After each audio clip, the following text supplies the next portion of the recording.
Question 9 और 10 देखते हैं। हमारे को यहाँ इक्वेशन सॉल्व करनी है। किसका प्रयोग करना है? यूजिंग मैट्रिक्स मेथड का।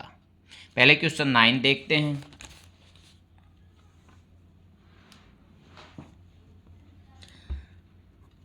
लेट ए क्या होगा 4 और -3, 3 और -5, और x में ले लेता हूँ स्मॉल x और स्मॉल y, और b इज इक्वल टू 3 और 7। ठीक है बेटा, तो हमारा ये क्या हो गया? A x is equal to b, तो x is equal to a inverse b। अब पहले मैं ए इनवर्स निकालूंगा, तो उससे पहले मेरे को डिटर्मिनेंट्स ऑफ ए और एडजॉइंट्स ऑफ ए दोनों निकालने पड़ेंगे। डिटर्मिनेंट्स ऑफ ए देखते हैं, ये -20 और +9, क्योंकि -9 होगा और माइनस फार्मूले से है, तो ये माइनस मेरा 11 हो गया, नॉट इक्वल टू 0। तो क्या होंगे? System of equation.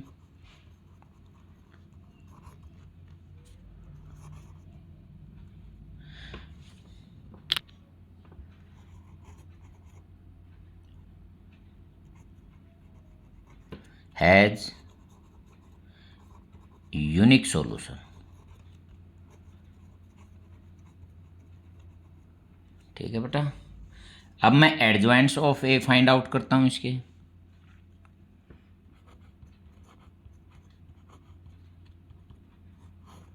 देखते हैं, ये जो 4 है, 4 का मैं कोफैक्टर यदि फाइंड आउट करूंगा तो -5 होएगा। हाँ, यहाँ -1 की पावर कितनी है? 2, तो ये -5 रह जाएगा। अब -3 का यदि मैं देखता हूँ तो ये 3 हो गया। यहाँ -1 की पावर कितनी है? 3, तो ये -3 हो गया। अब यहाँ आता हूँ, 3 का कितना है? -3।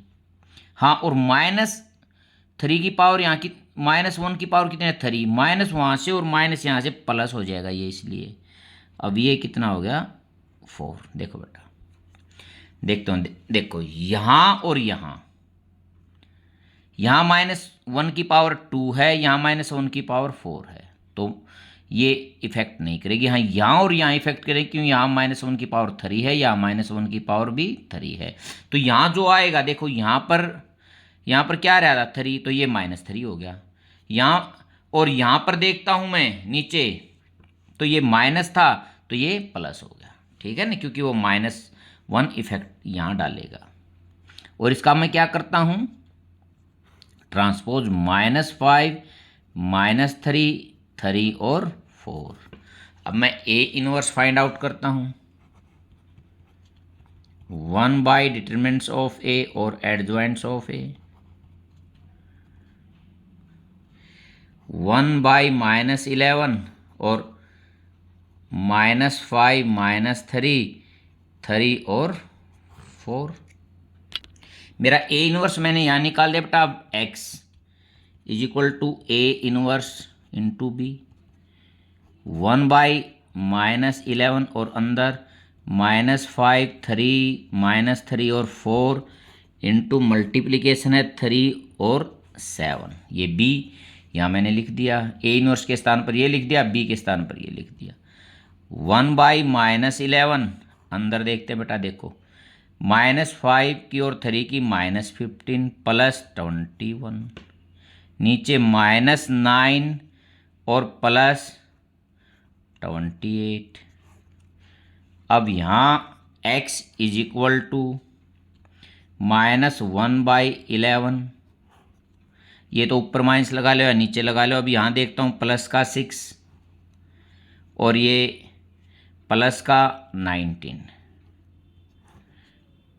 इसको मैं ऐसे लिख सकता हूँ -6 बाई 11 और 19 बाई 11।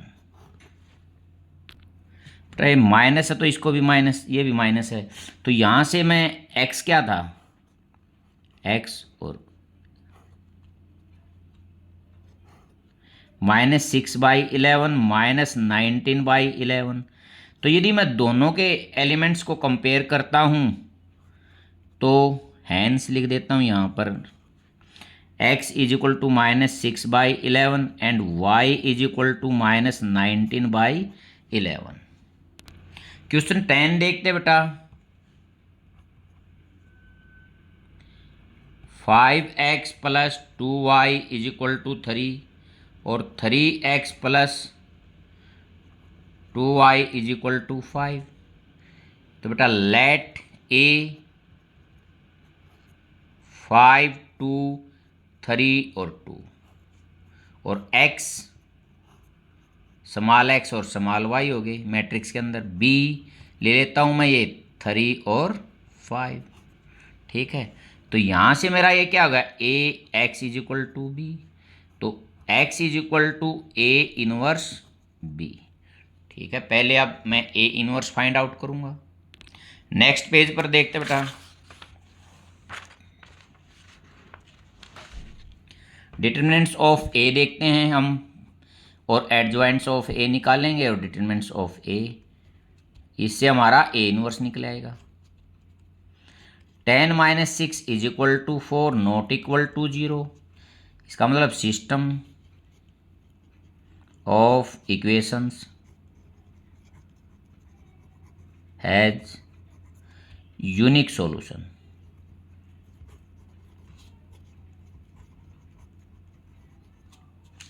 अब मैं यहाँ से एडजॉइंट्स ऑफ ए निकालता हूँ। देखो बेटा एडजॉइंट्स ऑफ ए बिल्कुल सिंपल है।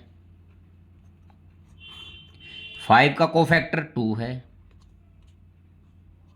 यहाँ -1 की कितनी पावर है 2, तो कोई इफेक्ट नहीं। 2 का कोफैक्टर 3 है, यहाँ -1 की पावर 3 है तो ये -3 हो गया। अब 3 का कोफैक्टर 2 है, यहाँ -1 की पावर 3 है तो ये माइनस हो गया। और 2 का 5 है, यहाँ -1 की पावर 4 है तो इसका कोई इफेक्ट नहीं आएगा माइनस का। 2 -3 -2 और 5, ये मेरा एडजॉइंट्स ऑफ ए हमारे को मिल गया। अब मैं ए इनवर्स निकालता हूँ 1 डिटरमिनेंट्स ऑफ ए और ऊपर एडजॉइंट्स ऑफ ए। डिटरमिनेंट्स ऑफ ए 1/4 था हमारा।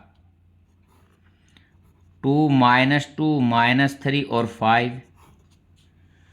मेरे को यहाँ x निकालना, x क्या था a इनवर्स इंटू बी। 1/4 2 -2 -3 और 5। b की वैल्यू देखते हैं 3 और 5 है। 1/4 अंदर 6 -10 -9 प्लस 25। 1/4 अंदर -4 और यहाँ देखता हूँ मैं ये प्लस का 16। तो x किसके इक्वल आ गया बेटा, अंदर 4 से डिवाइड करता हूँ तो -1 और 4। अब इसको x का मतलब क्या था, x और y मैट्रिक्स के रूप में। अब मैं कंपेयर करता हूँ कोरस्पॉन्डिंग एलिमेंट्स को।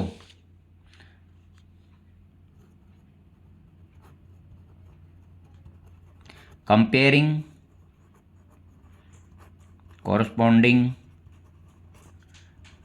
Elements, hence x is equal to -1 और y इज इक्वल टू 4। ये मेरे को इसमें फाइंड आउट करना था बेटा। यदि आपको क्वेश्चन अच्छी तरह से समझ में आया हो तो चैनल को सब्सक्राइब करना और वीडियो को लाइक करना।